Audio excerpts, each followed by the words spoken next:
लागी, अब मोहे राम नाम लो लागी। राम नाम लो लागी, राम नाम लो लागी, राम नाम लो लागी, अब मोहे राम नाम लो लागी। राम नाम लो लागी, राम नाम लो लागी, अब मोहे राम नाम लो लागी। राम नाम लो लागी, राम नाम लो लागी, राम नाम लो लागी, अब मोहे राम नाम लो लागी। तो देखिए, मैं सभी भक्तों से ये बात बता कर के आगे बढ़ना चाहता हूँ। स्वयं का ज्ञान हो गया, मैं का ज्ञान हो गया, तो मैं के अर्थ का भी ज्ञान होना चाहिए। मैं का अर्थ क्या है? और मैंने आपसे पूछा कि किसी के मन में कोई शंका तो नहीं है समझने के विषय में। और मैं फिर आपसे निवेदन कर रहा हूं कि जो भी व्यक्ति ये सोच करके कि मैं ना पूछूं, वो कच्चा रह जाएगा, आगे नहीं बढ़ पाएगा। अपनी सत्ता के लिए, अपने आनंद के लिए परम आवश्यक है हम स्वयं को जाने, मैं कौन हूं। जब तक हम स्वयं को ही नहीं जानेंगे। मैंने आपसे परमात्मा के 3 स्वरूपों की भी चर्चा की, एक ब्रह्म, एक परमात्मा, एक भगवान। और मैंने ये भी कहा हमारा काम भगवान से बनने वाला है, क्योंकि भगवान में सारी शक्तियां प्रकट होती हैं। और गौरांग महाप्रभु ने कहा अद्वैत ज्ञान तत्व केवल श्री कृष्ण ही है। उनके बहुत से श्वास हैं, वो भी आपको बताए गए।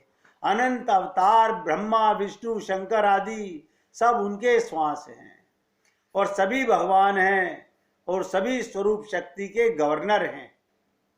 इसके बाद आपको विविनाश भी बताए गए कि कुछ जीव अनादि काल से नित्य सिद्ध अवस्था में भगवान का कैंकर्य करते हैं, भगवान के पार्षद हैं, किंतु वो भी जीव शक्ति विशिष्ट ब्रह्म के अंश हैं।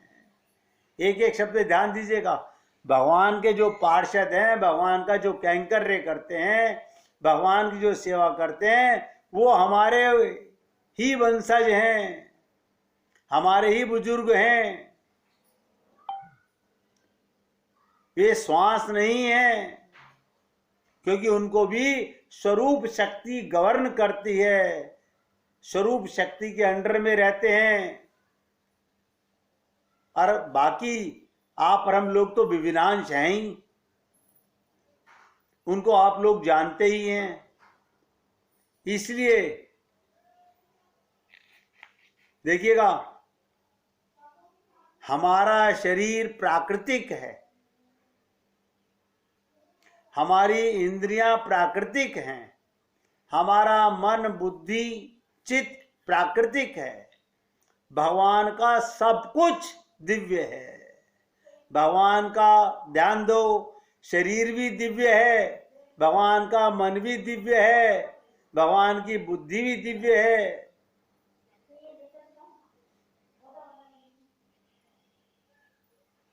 इसलिए हमारा शरीर माया से बना हुआ है, और भगवान का शरीर स्वयं भगवान बने हुए हैं। इसको ऐसे भी समझ सकते हैं, हम आंख का कार्य कान से नहीं कर सकते, हम कान का कार्य आंख से नहीं कर सकते, लेकिन भगवान एक इंद्रिय से सारे काम कर सकते हैं।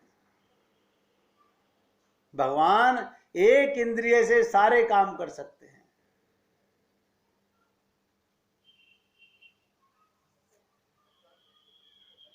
भगवान आंख से देखते भी हैं, सुनते भी हैं, सूंघते भी हैं, रस भी लेते हैं, स्पर्श भी करते हैं, चिंतन भी करते हैं, निर्णय भी करते हैं। इस प्रकार हर इंद्रिय से सब काम कर सकते हैं।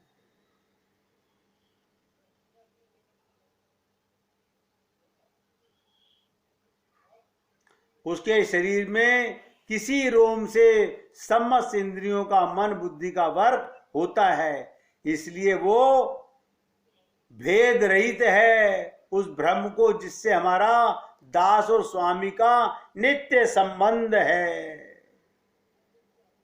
हमारा ही नहीं, जड़ वस्तुओं का भी। भगवान सबका स्वामी है, केवल हमारा स्वामी नहीं, वो जड़ वस्तुओं का भी स्वामी है। पद्म पुराण में कहा गया, दास भूति मिदम तस्य जगत स्थावर जंगनम। जो स्थावर है उनमें दो कोटि, एक स्थावर जीव, एक स्थावर जड़। जैसे वृक्ष आदि, ये पौधे, ये जीव तो हैं लेकिन चलते फिरते नहीं, स्थिर रहते हैं। इसलिए पेड़ भी हमारे भाई बहन हैं। कोई स्थावर है, अचर कहते हैं जीव। जड़ वस्तु बहुत होती हैं, इसलिए वो भी भगवान के नित्य दास हैं। इस प्रकार चराचरात्मक अनंत कोटि ब्रह्मांड प्लस पूरा संसार सब भगवान का दास है। हम माने या ना माने, हम माने या ना माने, हम नित्य भगवान के दास हैं।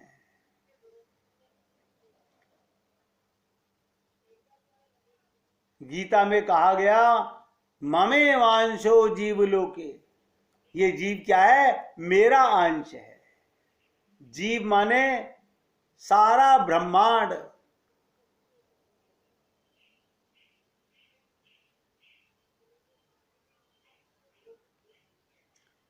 जैसे आप और हम लोग मीरा के श्याम, गोपियों के कृष्ण, सोचिएगा ऐसे बोलते हैं, ऐसे ही हम ये कब कह पाएंगे मेरे भगवान, मेरे कृष्ण, मेरे राम? कब? जब ऐसी आग होगी। मुझे कहने में कोई बुरा नहीं लग रहा, अभी भी हमारे मन में वो आग नहीं है। अभी हम लोग सत्संग को इतनी अहमियत नहीं दे रहे, भगवान को उतनी अहमियत नहीं दे रहे जितनी हम शरीर और शरीर के संबंधी संसार और परिवार को दे रहे हैं। ये हमारे आत्मज्ञान का सबसे बड़ा प्रमाण बता रहा हूं कि हमें आत्मज्ञान नहीं है, हमें शाब्दिक ज्ञान है। हमें अगर आत्मज्ञान पूरा होगा तो आपका संबंध केवल भगवान से होगा। पाना सब भगवान को चाहते हैं,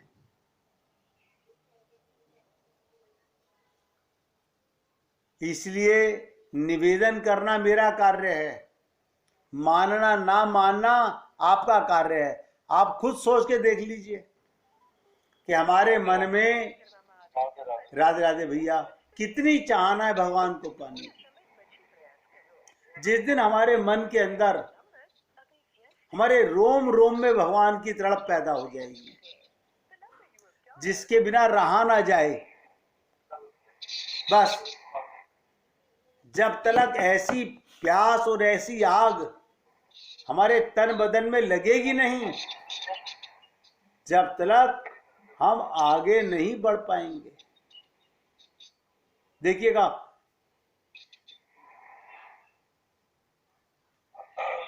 भगवान श्री कृष्ण की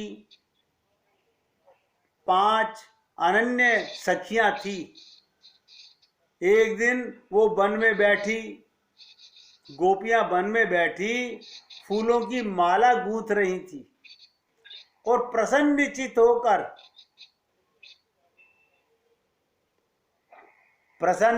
होकर श्री कृष्ण की बातें किए जा रही थी।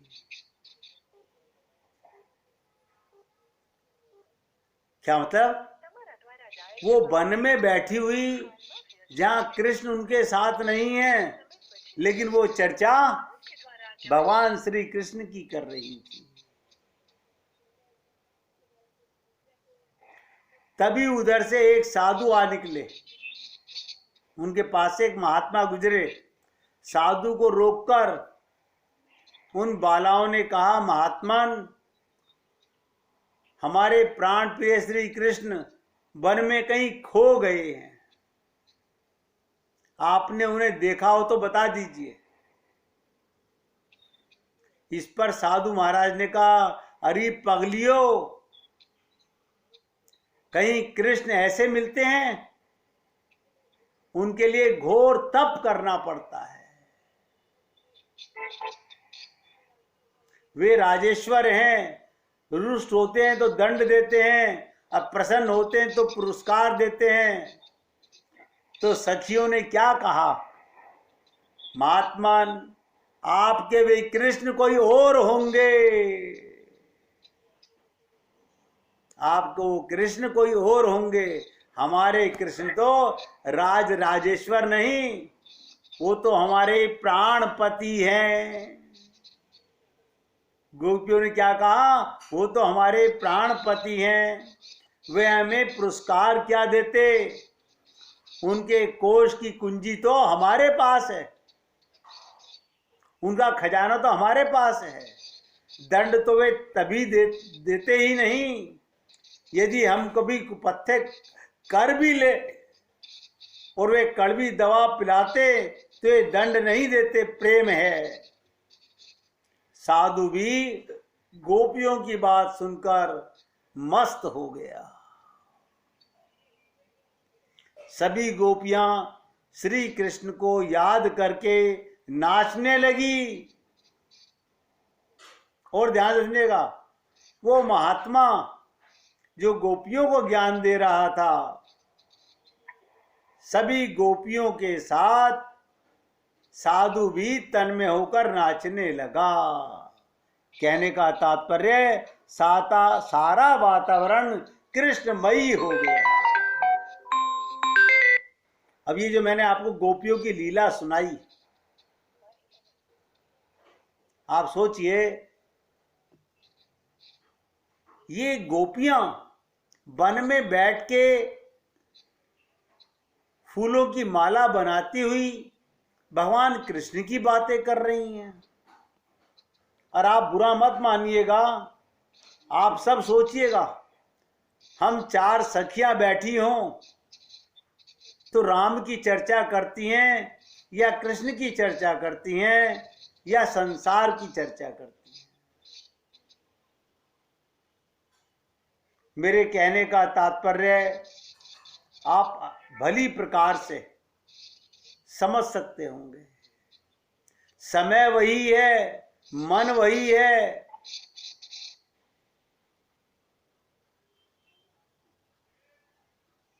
मन भी वही है,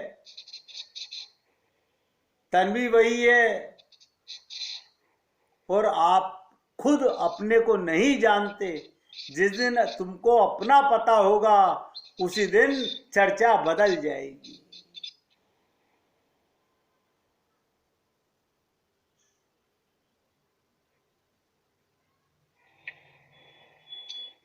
किसी ने पूछा था कि गुरु क्या है, गुरु क्या है, हमें ये ज्ञान कहां से प्राप्त होता है। अब गहराई से सुनेंगे जैसे सेब को यदि काटकर देखें, सेब को काटकर देखें, उसमें से कितने बीज निकलते हैं?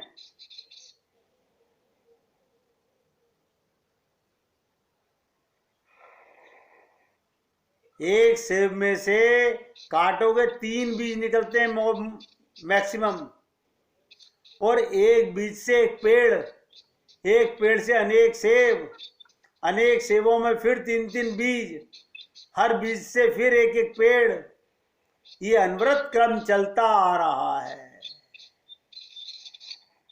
और चलता ही जाता है। ठीक इसी प्रकार गुरु की कृपा हमें प्राप्त होती रहती है। बस हमें उनकी भक्ति का एक बीज, ध्यान दो, हमें गुरु की भक्ति का एक बीज अपने मन में लगाने की जरूरत है, जो हम मन में नहीं लगाते। हम गुरु जी को भी मंदिर में विराजमान करते हैं। क्या कहूं मैं, गुरु शब्द के ऊपर अगर बोलने लगो तो पूरा बहुत बड़ा दृष्टांत है। शॉर्टकट में समझ लीजिएगा, गुरु एक तेज है, प्रकाश है, जिसके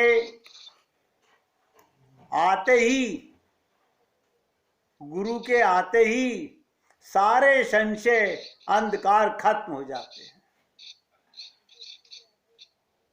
जैसे व्यक्ति डॉक्टर के पास जाते ही अपने आप को आदि बीमारी से दूर मानने लगता है, ऐसे ही गुरु एक प्रकाश स्वरूप तेज है, जिसके आते ही सारे संशय के अंधकार खत्म हो जाते हैं। और इतना ही नहीं, गुरु वो मृदंग है, ध्यान से सुनो, गुरु वो मृदंग है जिसके बजते ही, उनके बोलते ही अनाहद नाद सुनना प्रारंभ हो जाती है, अंदर की नाद सुनने लग जाती है, अंदर की तरफ लौ लगने लग जाती है। गुरु वो ज्ञान है जिसके मिलते ही जीवन भर का सदा के लिए भय समाप्त हो जाता है। अगर गुरु भी है और हम भय में हैं, इसका मतलब कहीं ना कहीं कमी है। गुरु वो दीक्षा है जो सही मायने में मिलती है तो भव सागर पार हो जाते हैं। इतना ही नहीं, और बता देता हूं, गुरु वो नदी है जो निरंतर हमारे प्राणों से बहती रहती है। गुरु वो सतचित आनंद है जो हमें हमारी पहचान बता देता है।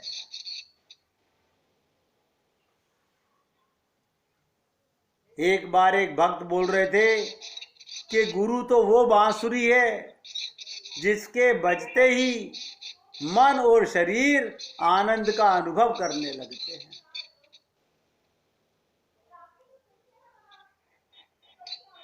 कहते हैं, किवाड़ खुला हुआ है क्या? गुरु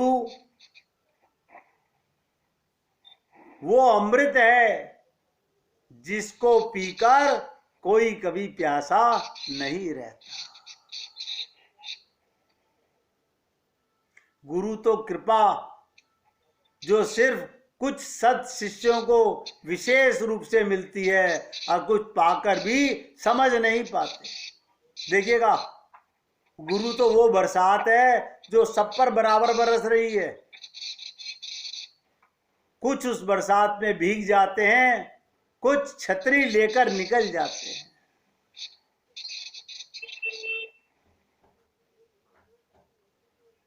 कहते हैं, अगर जीवन में गुरु आ जाए, बहुत ध्यान से सुनिएगा, अगर जीवन में गुरु आ जाए, क्या मतलब?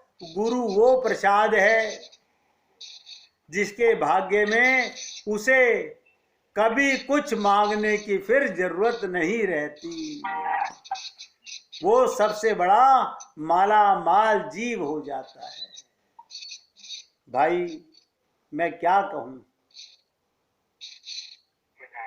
भगवान के आनंद को अगर हम वाकई में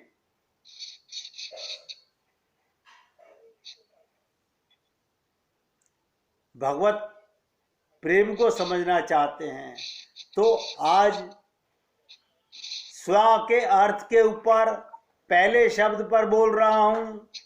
हमारा संबंध, मैंने कल 3 शब्द आपसे कहे थे, संबंध, अभिधेय और प्रयोजन। पहले संबंध पर अगर संबंध ही पक्का नहीं है तो आगे जाने का कोई लाभ नहीं है। तो संबंध के लिए मैंने आपसे धुन लगवाई कि राम नाम लो लागी। अब आपका संबंध, अगर अभी भी आप अपने को आत्मा नहीं मानते और भगवान से अपना संबंध नहीं मानते तो अभिधेय और प्रयोजन का कोई लाभ नहीं निकलने वाला। तो सबसे पहले हमारे मन में जैसे ही मैं का ज्ञान होता है, अच्छा बताइए, सूर्य उदय होते के साथ ही सबसे पहले क्या खत्म करता है? सूर्य के आते ही क्या चला जाता है? अंधकार चला जाता है। ऐसे ही आपको स्वयं का ज्ञान होते ही, आत्मा का ज्ञान होते ही सामने परमात्मा का संबंध नजर आने लगता है। फिर आपको पूर्ण विश्वास हो जाता है भगवान ही मेरे थे, भगवान ही मेरे हैं और भगवान ही मेरे रहेंगे। अब आप 1 मिनट कीर्तन कीजिए, फिर आगे चर्चा करते हैं।